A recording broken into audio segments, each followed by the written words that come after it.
fellas. Hey, Kev. Here's something. Y'all know about this Baldur's Gate 3?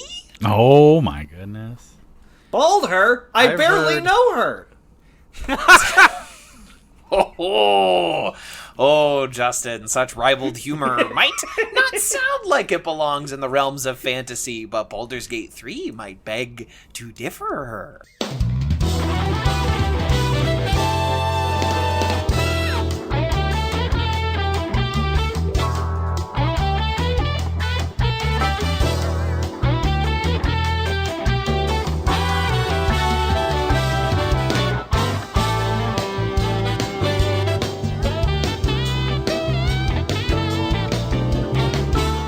Is it a wacky fantasy?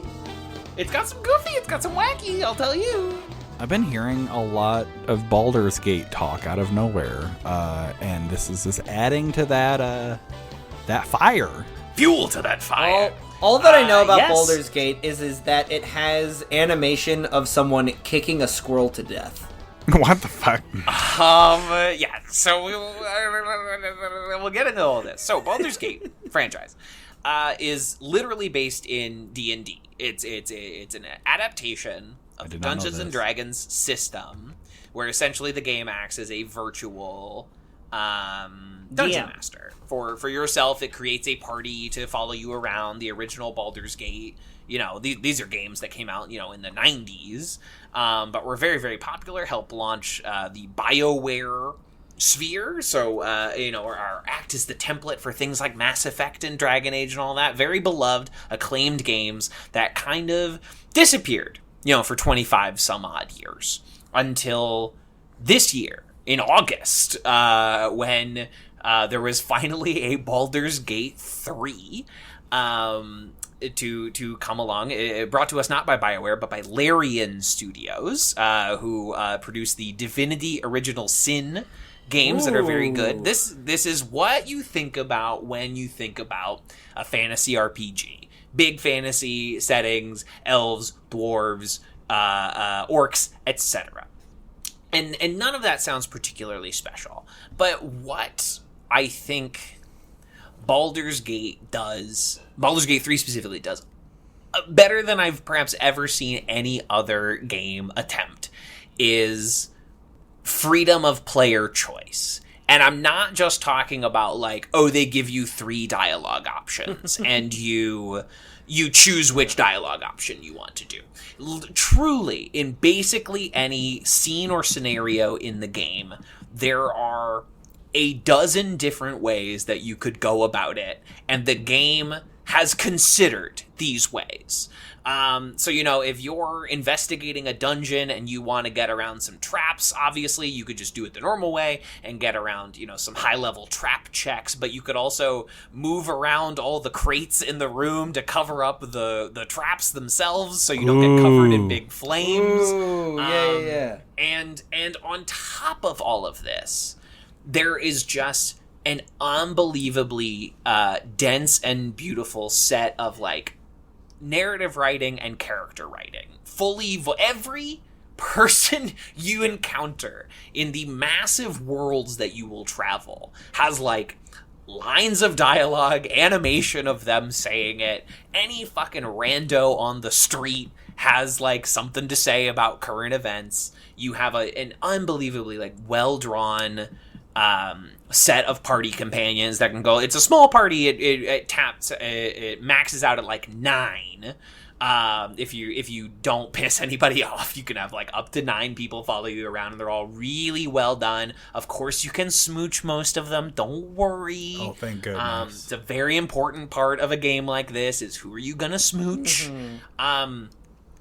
But there's just, around every corner there is something different. There's a spell in the game called Speak with Animals that you can cast. Certain classes can cast this spell. You can find a scroll for this spell, and it allows you to speak to any animal that you encounter. and that animal has a fully voiced conversation that you can participate in. Every fucking squirrel, every fucking pig, you can engage in a storyline. Often the squirrels and pigs have like information, like if you're investigating a murder, like maybe the pig saw something that you can ask the pig. Oh, fun. And this is something that, like, the game has considered. The game, there's also, of course, the famous Dungeons & Dragons spell, Speak with Dead. So, again, like any corpse you encounter, you can learn information from. You can ask 5 questions to. And whether or not you killed that corpse will affect how willing that corpse is to help you. But there is all of that. I know, but I'm not going to tell you because you shot me with bow and arrow. Because you killed me and I'm mad about it. And it's really fun. Again, fully, like, voiced every fucking component of this. There are so many malleable different ways that you can do this. There is an entire character class that you can set at the beginning of the game called Dark Urge. That essentially has a completely additional storyline that runs throughout this 100-hour game, where there are just these, you have, this character, unlike all the other characters you could roll up, has no memories, but they just feel this inner urge to kill. And the game responds to you in different ways. There are new characters that are only available in the Dark Urge plotline. There is a whole companion in this game, a whole party member that you can adopt, who you can only get if you do like a truly heinous evil action, like an action that will cause several members of your party to leave. Like, I cannot fuck with this guy. And this character, who in any other plotline you have to kill as part of the main quest, becomes like a really well drawn companion that you can have with you, that has like her own fully drawn set of sequences and thoughts and reveals and romances, all these things, but like are just kind of like a minor NPC on the path of the main game. This thing is long, it's drawn out, but you have so many, different character classes and races that you can play with, and the game reacts to you differently depending on if you're, a particular race. People in fantasy worlds have different thoughts about different races, but they affect like what dialogue you have. They affect whether or not like someone is friendly to you or hostile to you openly. And I just it's so dense. It's so loaded to the gill. There are boss fights that you can skip either through like passing, dialogue checks or whatever, or offering someone to something, or like you can transform the boss into a sheep with a spell if you cast the right spell at the right time, and then suddenly you're not fighting a lord of vampires, you're fighting a sheep, a regular sheep. And that is something that the game like encourages you to do. These are not, it's not like cheating in like a speed run kind of way where you're kind of like breaking the game. This is all stuff that the game is like, it's on the table. Do it. It's yours. You can absolutely do this if you so care to, because like they want that malleability. But it's just and the game is like very good. The main story is very good. It's all about like possession. You get some mind flayer business. The big squid guys that eat brains. Probably the most interesting thing from the whole Wizards like fantasy absolutely lexicon. A cool, like in terms of creation. Like original fantasy stuff D&D came up with, it contributed to the fantasy genre at large. What if Cthulhu was like a bunch of shitty guys that worked for a big brain? Yeah. Is what it's good, all about. is peak quality. Absolutely. As far as just like D&D stuff that isn't, we just did the Lord of the Rings, what are they adding to the universe? That is a huge big one. And that is like, I don't know, as soon as I got back from Salt Lake City this year, I bought myself a little PlayStation 5, bought myself some Baldur's Gate 3, and just tucked into a big old fucking meal. And a meal that you could, like, in theory, do over and over again with incredibly different results, with incredible, like, an entire different story. You know, party members you can just kill or deny or anything if you chose to do such a thing. Thousands and thousands of decisions that you make throughout the game that all have ripples and implications of their own. It's staggering. Because, like, I don't know, you know, games like Skyrim, which purport, like, infinite freedom and opportunity and things like that, for me, those games usually end up being, like, you are in a pool of water of infinite length, but incredibly shallow depth. You can go anywhere in this pool of water, but what you're going to find is ankle-deep water. Wherever you are, that's what you're going to find. Here, you are in, like, a full ocean with a shore, but also peaks and the San Marianas Trench that you could fall into if you're not too careful. It's unbelievable. If your main character dies in a way that cannot be, like, taken back, like, there are ways to revive people who have died, but sometimes there's just like, well, your corpse is on the bottom of the ocean. Like, not much we can do about that. One of your party members can just take over as the new protagonist of the story. You can just choose, like, all right, this guy's in charge now. Oh, wow. That's fun. That's so cool. Nuts. You reminded me of a game that I started but could not finish called L.A. Noire.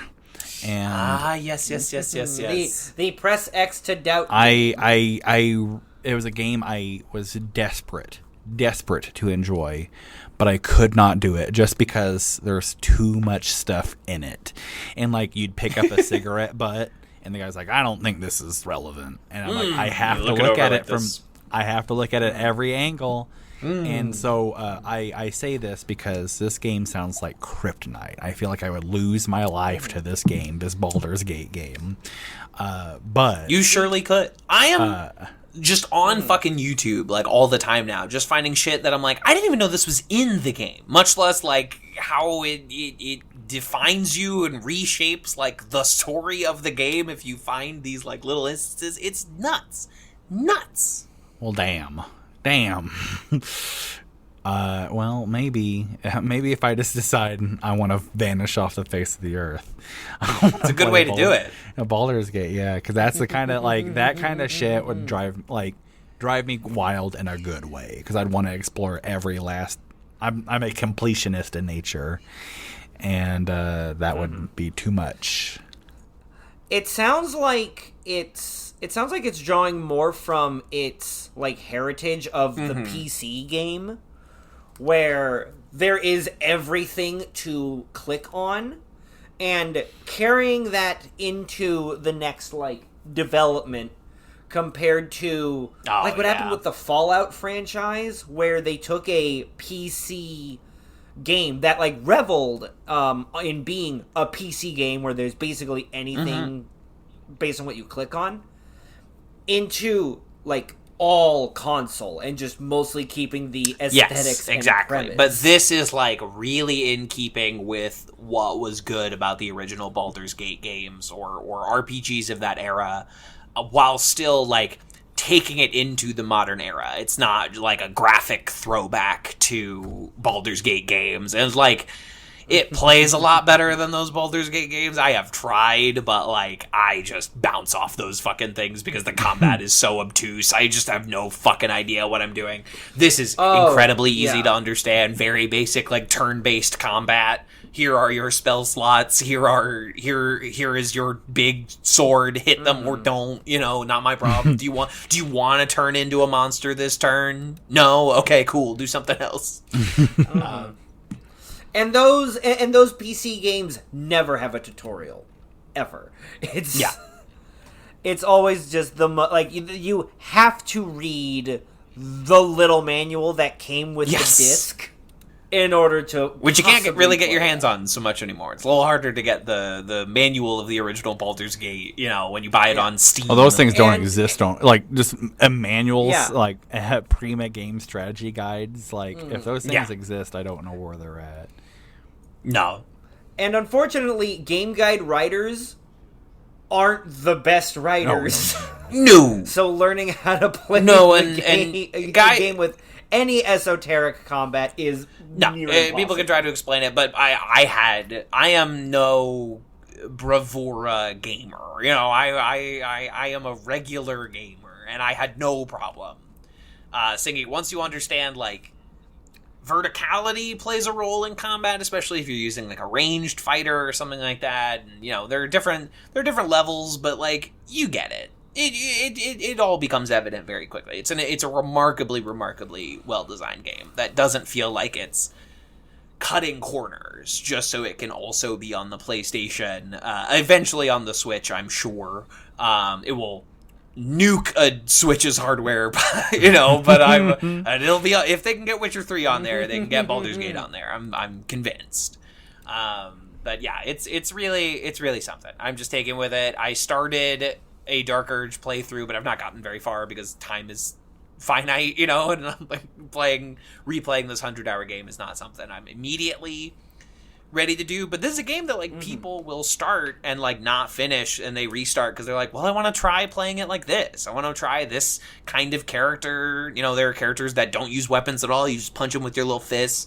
There are characters, who are wizards and just throwing fireballs down from the sky. And again, like, there's a whole alternate story you can play if you just select this like one character introductory option that just has like new dialogue in basically every interaction that I can't understand it. I don't know why would you do this? That's so much work. Before the game came out, they were like, oh yeah, there's something like, I don't know, like 250 hours of cutscenes in this game or whatever. And that it's not like a Metal Gear situation where it's like, well, time to watch this 1 hour cutscene, put the popcorn on. It's not that. You're never sitting there watching endlessly long, like, pre-made cutscenes. What it's saying is that, like, we've thought of everything. There are 100 different variations on the cutscene, the 10-second cutscene that you're about to watch, based on relevant information. What they've done is unbelievable. I look forward to more of it. I'm hoping there's DLC. I'm hoping, the ending, it has a real like 70s movie ending where it's like, all right, we killed it, roll credit, like no denouement. We shot Al Pacino in Dog Day Afternoon, like roll credits, we're going home, you know what I mean? And I'm hoping that gets fleshed out. They're updating this game like crazy and adding all kinds of new stuff, if you can believe it. But they're adding new stuff all the time, and there's more, I'm sure, around the corner. God bless. That was something. That was something.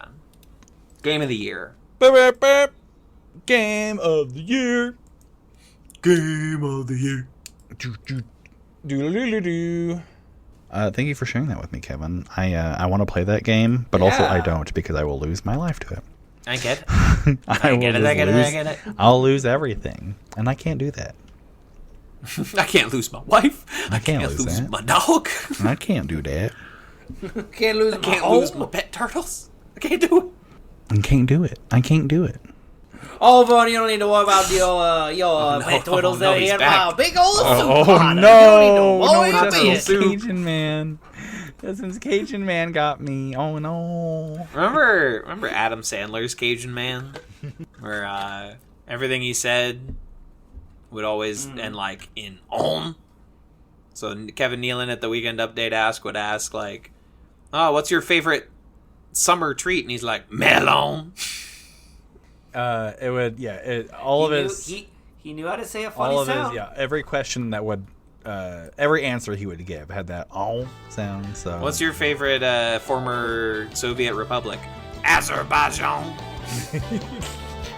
Hey, Cajun Man, what's your favorite band? Melons. That's Cajun Vern.